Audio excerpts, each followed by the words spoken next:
Nanse ya audio bi eba viral audio no mu bete se nkrofo mienu edi nkomo baako ono adwuma wo ye ne se wo ye wudini wo nkrofo a de wo mo ye ene se wo mu kum nkrofo ema eye other people. What you say? Answer ne beto aso na subscribe na click notification bell ne so. We ya the latest news bi aba won sa ebeka. Se de meka na wan ti asama me ntwetwem. Audio na liki ye no na nkrofo mienu na edi nkomo. Na baako de ye friend Rambo. Na Rambo no ejuma a woye ana yetie audio no ejuma a no Rambo no yesusu se woye ene se wobi ne obi nya asem na nipa ko ne sebe wo pese wo kun nipa ko na woni ni nya asem na ukohu Rambo na wobo ebo ma wa fast Rambo no be kwa kun eye sa nipa ko na ma na yesusu se emeka kan na nansen Ghana ekunkuma adoso serial killing adoso because nkrofo ekobo pa yesusu se eye ametsuale kra ni wuo no eye obi ene kobo pa e matrese ametsuale ye kokun no etiefo na eye sa audio na likiye no meka ho nsem the main point ana ewo audio nim ne se eye asante hene kesie bi ene ye beka se hene kesie bi a wo asante memu because beka asante hene a ye otumfo se tutu na meka hene kesie bi a wo asante memu a oye aboatam hene wono ena asemba yese wono na wo bopa se woni obi enyamanso intino yenkokun sa ne pakone ma no. We spoke on that particular audio say abontam hene na babonten se wakobi na ifo ho akoka ne nsem atro mo a wo susu se sansem na eba no de ye kan se yesusu se enya ne kre but wose bo bekwa kobo otumfo se tutu amane ansana wode nsem no abetudwa na Ghana fo yenia yehu nsem a eko na sa audio nim no mo amati audio no me jide say mo bebre ati audio no because a lot of my subscribers number na da screen as no mo send ma me na wo mo send audio ni ma me no etiefo de na abrantie no eka ewo audio ni mu no one thing na waka wo mu ame boss so ameka say eno ye beba so later no eno na ende ye ekoso waka say wono nipa na ye friend Rambo na wodi ewu no wo say wono na nsen akra no koye adwuma bi ema eye osofo bi a wo kuma se a ye friend wo binim na wo binim no na wase wo pe human parts na wono Rambo no wo kokum nkrofo bi na wode wo mo parts na ekoma wo binim eno ne nsema Rambo no yete se wone abrante na wone ne edi ano no eka ewo audio nim na sa asem no se wo kai a me boss so se ye beba so later and ye ba so na etiefo em se ye nia ye nim se osofo ba akopɛ osofo kese ba akopɛ na ye nim ewo kumase a ye fe no wo binim na audio nim ka Rambo ne ka se osofo kese bi ewo kumase a ye fe no wo binim no na brante ne ka se wo binim na o se na se ya ne koye adwuma bi ma no o se wo pe human parts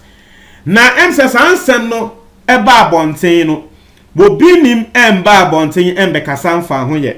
na finally obinim aba abonten abekasa afa ho na currently wo binim oni Ghana wo UK na I don't know yene nim se na nse wo binim wo preach kakra wo bon se wakọ abrochi akọje na ho me wo binim se bia business na ya wakọ ya but ne yere ene ne mbankasa de sisi a wo mu wo Spain ena wo binim ekọ Spain ena trese wo wie na wo sanso efa UK na wo kọ UK no ena wo release nsem aba abonten se wono obinim wa hyebo se Ghana nansen mu kasa afa ne ho a won ba abonten embe kasa biom because so hwa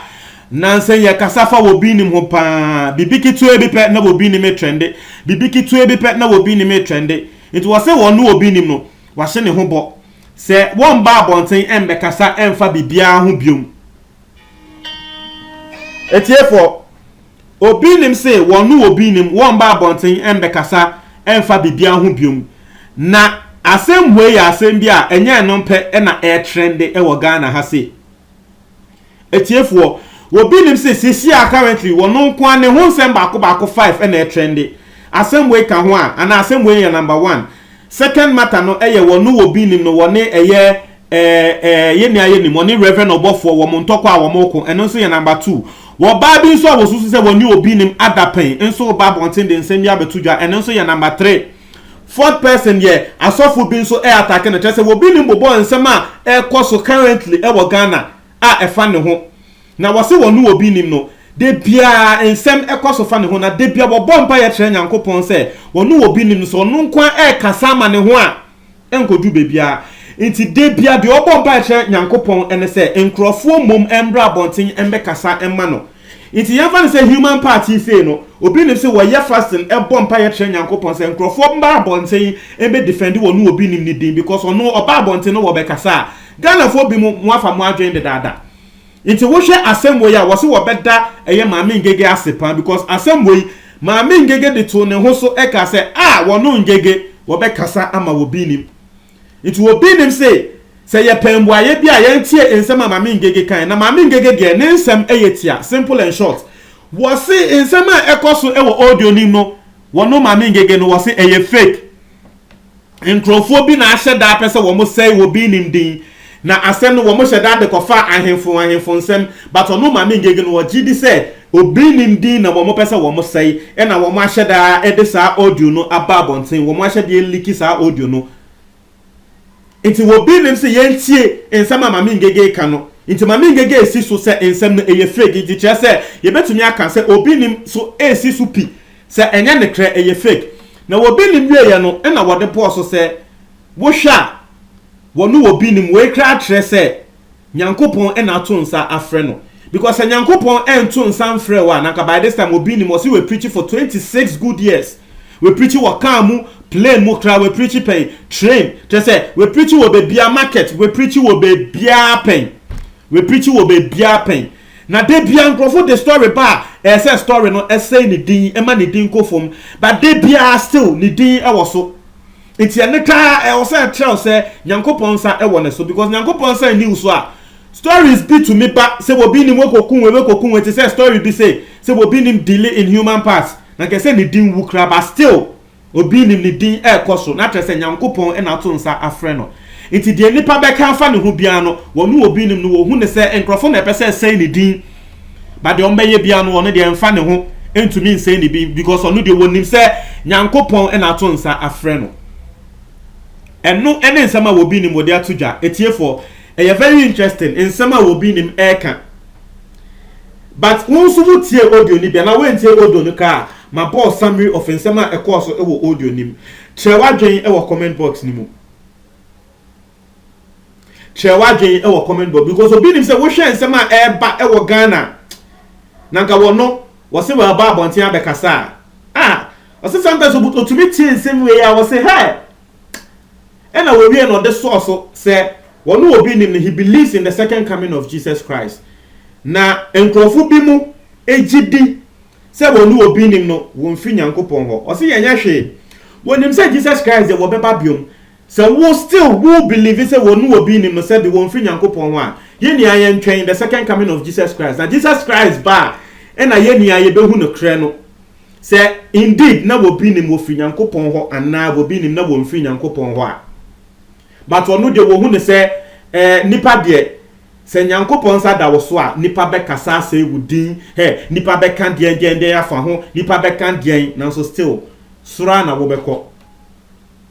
but na nke Nyankopon wensa na nka hu story se ba wo bo se wo bia ko radio so se wo bi nim no menene na na hye okot mu obi nim no menene na na yewe na so still nkrofo ko na sorry still wo ye programs and nkrofo ba still nkrofo ba ne ho for counseling still wo hu nsem e fa nkrofo ho still obo nkrofo just still adom ne wo ne so abodi ye adwuma nti ya no kra no e se ma hu se na nka nipa we se be de wo ye no won fi nyame ho ananka se be nyame nku ne de dada na se nyame be hwe se wo bi be yusu se be edin foforo ana wo bi be yusu bonsam din edeji akra sei na ka nyame nhwe nti me kra se wo bi ni no wo fi nyame ho it is a human part killing audio na abane de eye fake nkrofo bi na epese kasa esei ni din na Ghana for ube believe ya eye wa asem ba wonu obi nim ne de wonim se Nyankopon atonsa afre nkrofo se wo mo mmeko emma no nti mami ngege se no Nyankopon atonsa because mami ngege de obi anim se wonye Kristo ni na so asem we ba ya no wa ba bontie be defend wo obi nim nti asem mami ngege se de otumu se Nyankopon onu obi nim fast na wo ye ya wo sere Nyankopon efim bra ensem sha because obi nim de ye nim se 3 years 4 years ago kra na ne ho nsem e wo radio so nti say film bra ne ho nsem ba radio so nia no na wo ye fasting akonche obom pa ye kire nyankopon se nyankopon we mesre tu nkrofo na wo monkasa nkasa ma me se Ghana nsem ba efa me ho a nkrofo me kasa ma me nti ye no na sisi a edi adanse na AC e wo Ghana no montre mo adwen wo comment box ni metiefo me da ase